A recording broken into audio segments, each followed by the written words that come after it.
Assalamualaikum warahmatullahi wabarakatuh. Selamat pagi anak-anak. Selamat datang di pembelajaran online kali ini dengan saya Pak Ensal. Nah, sebelum pembelajaran kita mulai, apa kabar anak-anak semua? Semoga anak-anak selalu diberikan kesehatan dan selalu diberikan semangat dalam belajar. Nah, mari kita berdoa terlebih dahulu dan melakukan presensi terlebih dahulu sebelum pembelajaran dimulai. Berdoa dimulai. Berdoa selesai. Nah, anak-anak silahkan melakukan presensi terlebih dahulu dengan menulis nama dan NIM di kolom komentar. Baik, di pembelajaran sebelumnya kita sudah mempelajari yang namanya puisi. Kita sudah mengenal langkah-langkah menulis puisi dan lain-lain sebagainya. Nah, kita masuk pada materi yaitu teks pidato. Nah, sebelum kita masuk materi pertama, langkah baiknya Bapak akan bacakan yaitu tujuan pembelajaran. Yang pertama, siswa dapat mengenal teks pidato dan topik pidato. Yang kedua, siswa dapat memahami struktur teks pidato. Yang ketiga, siswa dapat mengetahui fakta dan kata-kata ilmiah dalam teks pidato. Yang keempat, siswa dapat mengetahui kalimat persuasif dan ungkapan rasa peduli. Yang kelima, siswa dapat mengetahui metode dalam berpidato. Dan terakhir, keenam, siswa dapat mengetahui langkah-langkah menulis teks pidato. Baik, ada yang tahu apa yang dimaksud dengan teks pidato? Bagaimana sih bahasa yang digunakan dalam teks pidato dan apa sih tujuan dalam berpidato? Nah, jika anak-anak ada yang tahu, jangan lupa tulis di kolom komentar ya. Nah, lanjut, kita lanjut masuk pada materi yang pertama. Pidato merupakan kegiatan mengungkapkan pikiran dalam bentuk kata-kata yang ditujukan pada orang banyak. Pidato juga terdiri sebagai cara menyampaikan ide atau gagasan yang berbentuk dengan ekspresi, intonasi, dan gestur. Jadi, pidato adalah suatu kegiatan yang berbentuk ide atau gagasan yang akan disampaikan di halayak banyak dengan gestur, ekspresi wajah, dan intonasi suara dengan tujuan mempengaruhi khalayak banyak. Umumnya pidato disampaikan dengan menggunakan bahasa yang formal, bukan bahasa gaul atau bahasa yang sehari-hari. Pidato juga memiliki macam-macam tujuan anak-anak, di antaranya memberikan informasi dan mengajak orang-orang untuk melakukan sesuatu. Baik anak-anak, Bapak akan contohkan satu teks pidato. Bapak akan bacakan. Tolong anak-anak simak secara seksama. Tolong didengarkan ya. Dan anak-anak juga bisa men-scan barcode yang ada di samping pojok kanan untuk menyimaknya. Baik, langsung saja Bapak akan bacakan. Assalamualaikum warahmatullahi wabarakatuh. Salam sejahtera, Om Swastiastu, Namo Buddhaya, salam kebajikan. Selamat pagi semuanya. Yang saya hormati Bapak Alif, Kepala Sekolah SMP Teladan. Yang saya hormati Bapak dan Ibu Guru Pembina OSIS SMP Teladan. Yang saya hormati dan saya cintai teman-teman saya seperjuangan SMP Teladan. Sebelumnya marilah kita ucapkan rasa syukur kepada Tuhan Yang Maha Esa yang telah memberikan karunia kesehatan kepada kita semua, sehingga kita bisa hadir pada acara pelantikan Ketua OSIS SMP Teladan periode 2019-2020. Pada kesempatan ini, saya ingin menyampaikan rasa terima kasih atas kepercayaan rekan-rekan semua yang telah memilih saya untuk menjadi Ketua OSIS periode 2019-2020. Ini merupakan sebuah kehormatan yang sangat besar bagi saya. Di sisi lain, saya juga menyadari bahwa jabatan ini merupakan tanggung jawab. Pada saat menyampaikan visi dan misi, saya mengungkapkan keinginan untuk mengaktifkan kembali beberapa kegiatan, antaranya kita dapat bekerja sama untuk mewujudkan ide tersebut tanpa dukungan dari teman-teman. Tidaklah mungkin kita bisa mencapai apa yang dicita-citakan bersama. Demikian pidato dari saya, kurang lebihnya saya mohon maaf. Sekali lagi saya ucapkan terima kasih, selamat pagi, dan wassalamualaikum warahmatullahi wabarakatuh. Nah, itu tadi satu contoh pidato dari saya, yaitu tentang pemilihan ketua OSIS. Nah, langsung saja masuk pada materi yang kedua, yaitu struktur teks pidato. Nah, ada yang tahu nggak struktur teks pidato itu ada berapa? Nah, struktur teks pidato itu ada 3 ya. Nah, yang pertama pembukaan, yang kedua isi, yang ketiga penutup. Pembukaan pidato biasanya terdiri atas salam pembuka, kalimat sapaan, atau ucapan syukur. Contohnya, Assalamualaikum warahmatullahi wabarakatuh. Selamat pagi semuanya, yang terhormat Bapak Alif, Kepala SMP Teladan, yang saya hormati Bapak Ibu Guru SMP Teladan. Nah, seperti itu. Dan ucapan puji syukur kami panjatkan pada Allah Subhanahu wa Ta'ala. Nah, seperti itu. Itu adalah pembukaan pidato. Yang selanjutnya ada isi pidato. Biasanya berisi gagasan atau alasan berbagai data pendukung dan pesan himbauan atau ajakan. Contohnya, pada kesempatan ini saya ingin menyampaikan rasa terima kasih atas terpilihnya saya menjadi Ketua OSIS masa bakti 2019-2020. Nah, yang terakhir ada penutup pidato. Bagian ini merupakan bagian akhir yang berisi harapan, permohonan maaf, dan ucapan terima kasih. Nah, contohnya demikian pidato ini saya sampaikan. Saya ucapkan terima kasih atas kesempatan ini. Harapan saya semoga bisa menjadi amanah dan kepercayaan semua diberikan. Wassalamualaikum warahmatullahi wabarakatuh. Nah, seperti itu penutupannya. Nah, itu tadi adalah struktur teks pidato yang terdiri dari pembukaan pidato, isi pidato, dan penutup pidato. Nah, selanjutnya ada istilah dalam berpidato. Berikut beberapa kata yang berkaitan dengan pidato. Yang pertama ada intonasi. Intonasi adalah ketepatan penyajian tinggi rendahnya suatu nada. Yang kedua ada gestur. Gestur adalah gerak anggota tubuh. Yang ketiga ada mimik, yaitu peniruan dengan gerak-gerik anggota badan dan raut muka. Selanjutnya yang keempat ada ekspresi. Ekspresi adalah pandangan muka yang memperlihatkan perasaan seseorang. Yang kelima ada khalayak. Khalayak adalah kelompok tertentu dalam masyarakat yang menjadi sasaran komunikasi atau lawan bicara kita. Nah, itu tadi adalah istilah dalam berpidato. Nah, ini Bapak ada satu contoh lagi teks pidato.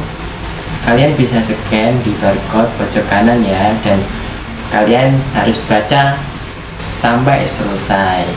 Nah, baik, kita lanjut pada materi yang ketiga, yaitu menyimpulkan fakta, data, dan kata-kata ilmiah dalam teks pidato. Salah satu tujuan pidato adalah menyampaikan suatu informasi dan mempengaruhi khalayak. Untuk mencapai tujuan tersebut, penulis akan memasukkan data, fakta, agar pendengar tertarik mengikuti pidato sampai selesai. Nah, berikut ada data dan fakta yang disampaikan dalam pidato. Yang pertama, fakta dan data dalam teks pidato. Menurut Kamus Besar Bahasa Indonesia, fakta adalah hal atau keadaan peristiwa yang merupakan kenyataan atau sesuatu yang benar-benar terjadi. Sedangkan data adalah keterangan yang benar-benar adanya, benar-benar nyata. Sebuah pidato kerap berisi fakta dan data untuk pendapat pemberi pidato mereka. Lanjut, yang kedua ada kata-kata ilmiah. Menurut Kamus Besar Bahasa Indonesia, kata-kata ilmiah adalah bersifat ilmu secara ilmu pengetahuan atau memenuhi kaidah ilmu pengetahuan. Sebuah pidato terkadang memuat kata-kata ilmiah. Nah, ada pula contoh kalimat atau kata ilmiah beserta ilmu pengetahuan yang terkait. Yang pertama ada atom. Atom adalah kata ilmiah yang berasal dari ilmu kimia.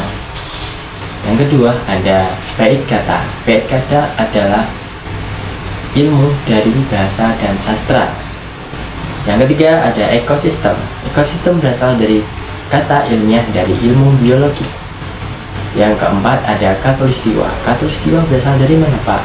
Berasal dari kata ilmiah dari ilmu geografi. Yang kelima ada revolusi. Revolusi berasal dari kata ilmiah dari ilmu sejarah. Biasanya teks pidato menggunakan kata-kata ilmiah yang sesuai dengan topik yang akan disampaikan. Seperti itu, anak-anak. Itulah istilah-istilah dalam kata ilmiah berdasarkan ilmu pengetahuan. Nah, selanjutnya Bapak akan memberikan mini tugas untuk kalian dari materi 1 sampai 3. Nah, anak-anak silakan sekarang membuat 11 kelompok yang terdiri 3 sampai 4 orang. Dan silakan didiskusikan secara kolaboratif. Untuk soalnya, silakan anak-anak scan barcode yang ada di pojok kanan atas tadi, anak-anak. Nah, nanti soalnya sudah Bapak cantumkan di barcode tersebut. Nanti setelah mengerjakan, kita akan membahas bersama-sama. Bapak beri waktu 10 menit untuk mengerjakan dari mulai sekarang. Silakan mengerjakan. Semangat. Nah, waktunya sudah habis, anak-anak. Mari kita bahas bersama untuk latihan 1 sampai 3. Yang pertama kita akan membahas latihan 1 terlebih dahulu, yaitu manakah informasi atau pernyataan yang benar dan tidak benar, dan berikan centang jika benar dan jika tidak benar. Yang pertama, jabatan sebagai ketua OSIS merupakan sebuah tanggung jawab. Nah, itu jawabannya benar atau salah, anak-anak? Jawabannya adalah benar. Nah, apakah jawaban anak-anak sesuai dengan apa yang Bapak berikan? Dicocokkan ya. Oke, kita lanjut pada nomor 2.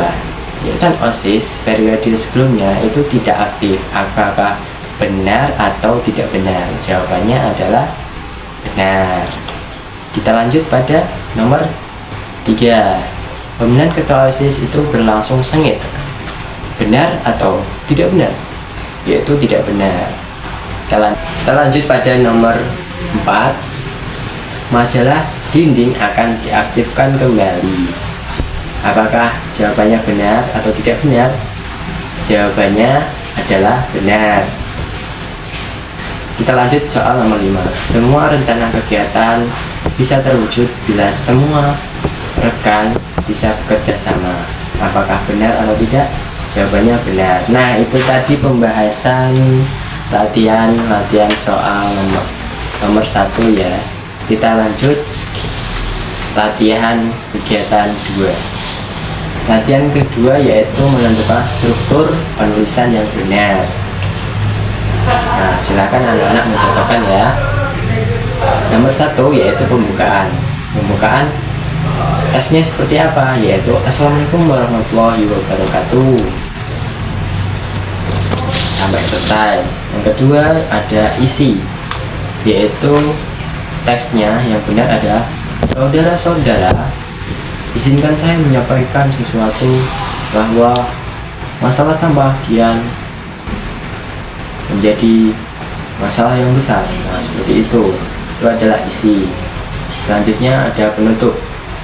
Penutup teksnya seperti apa? Yaitu demikian yang dapat saya sampaikan. Wassalamualaikum warahmatullahi wabarakatuh. Nah, itu tadi adalah struktur penulisan yang benar. Nah, itu tadi jawaban dari latihan nomor 2. Apakah jawaban anak-anak sesuai dengan apa yang Bapak cocokkan tadi? Kalau cocok, kita lanjut pada latihan ketiga, yaitu menentukan fakta dan data. Faktanya adalah sampah menjadi perhatian utama di sekolah. Datanya, sampah dibedakan menjadi organik dan anorganik. Fakta, majalah di dinding akan dihidupkan kembali. Data, kegiatan pengolahan sampah akan dilakukan setiap hari Jumat. Selanjutnya, kita akan membahas kata-kata ilmiah pada letak dalam paragraf dan artinya. Nomor 1 adalah organik pada paragraf ke-1, yaitu dalam Kamus Besar Bahasa Indonesia ada zat yang berasal dari makhluk hidup. Yang kedua, anorganik, yaitu pada paragraf nomor 1, yaitu zat bukan berasal dari makhluk hidup. Yang ketiga, daur ulang pada paragraf kedua adalah menurut arti KBBI, yaitu proses pengolahan kembali barang yang sudah dipakai. Yang keempat, ada edukasi pada paragraf ketiga, yaitu proses pengajaran atau penyuluhan. Yang kelima, ada lingkungan pada paragraf ke-1 menurut Kamus Besar Bahasa Indonesia, yaitu segala sesuatu yang berada di sekitar manusia. Yang keenam, ada edukasi, yaitu pada paragraf kedua, yaitu penguraian jumlah atau tingkat sesuatu. Nah, itu tadi jawaban dari kegiatan latihan 3. Apakah jawaban anak-anak sesuai? Tolong dicocokkan secara sesama ya. Baik, kita masuk pada materi yang keempat, yaitu kalimat persuasif dan ungkapan rasa peduli. Yang pertama, kalimat persuasif. Kalimat persuasif adalah kalimat yang bersifat majemuk agar pihak yang dibujuk menjadi yakin dalam berpidato kita. Kalimat persuasif umumnya ditandai dengan kalimat ajakan, dengan kata ajakan, yaitu mari dan ayo. Berikut adalah contoh teks yang terdapat kalimat persuasif, yaitu marilah kita melatih diri untuk disiplin dalam membuang sampah pada tempatnya. Nah, seperti itu.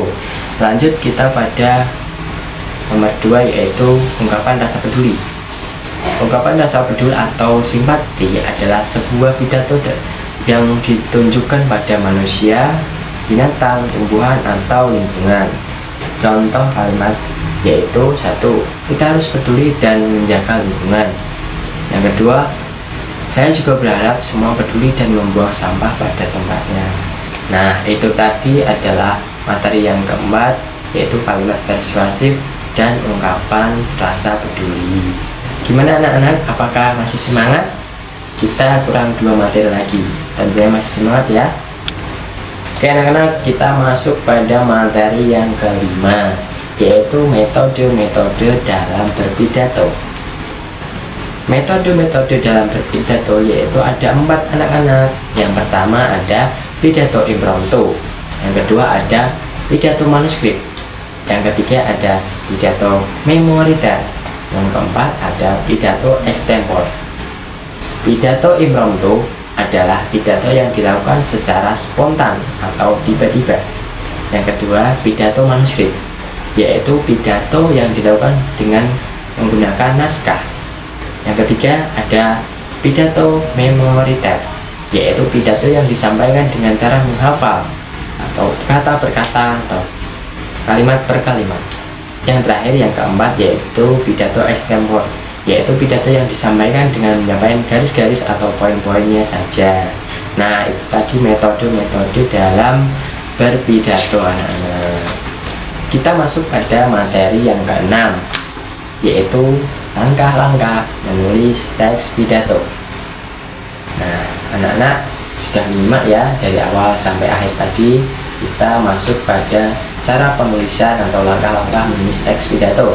Nah, nomor 1, memilih dan menentukan topik. Contohnya, masalah sampah di sekolah. Kalian bisa memilih dan menentukan topik yang ada di sekitar kalian. Yang kedua, membuat kerangka atau bagian-bagian pidato. Contohnya, pidato mengajak seluruh peserta didik untuk membuang sampah pada tempatnya. Yang ketiga, mengumpulkan informasi yang terdiri dari fakta dan data. Contohnya, sampah berserakan di sekolah, tong sampah disediakan di kelas tetapi tidak dimanfaatkan secara maksimal. Yang keempat, yaitu menentukan waktu atau lamanya kita berpidato, yaitu menentukan durasi atau lamanya waktu berpidato itu sangat penting anak-anak, supaya dapat disampaikan dalam waktu yang pas dan sesuai dengan situasi dan kondisi. Yang kelima, yaitu menulis teks pidato. Menulis pidato yang terdiri dari 3 bagian tadi ya, pembukaan, isi, penutup. Setelah itu kalian bisa menyusun teks pidato kalian dengan bagian-bagian yang lengkap. Nah, itu tadi materi-materi yang Bapak sampaikan dalam teks pidato. Selanjutnya, Bapak akan memberikan satu penugasan atau proyek penugasan, yaitu menulis teks pidato dengan cara menyampaikan kepada khalayak dalam bentuk video secara individu. Dan jangan lupa anak-anak harus mengumpulkan hasil proyek tersebut di drive yang sudah Bapak sediakan di bawah ini ya. Dan jangan lupa anak-anak mempelajari lagi apa itu teks pidato supaya bisa mengerjakan penugasan dengan lengkap dan baik. Nah, itu tadi penugasan yang telah Bapak berikan. Nah, bagaimana? Setelah Bapak jelaskan, apakah sudah ada bayangan tentang tes pidato dan cara mempraktikannya? Sudah ada atau belum? Nah, kalau ada yang ditanyakan, silakan tulis di kolom komentar ya. Nah, itu tadi materi yang dapat Bapak sampaikan mengenai teks pidato. Semoga materi tadi bisa bermanfaat untuk kalian. Jangan lupa kalian terus jaga kesehatan dan terus belajar supaya kalian bisa meraih cita-cita kalian. Nah, cukup sekian dari Bapak. Apabila ada kesalahan, Bapak mohon maaf. Wabillahi taufiq wal hidayah. Wassalamualaikum warahmatullahi wabarakatuh.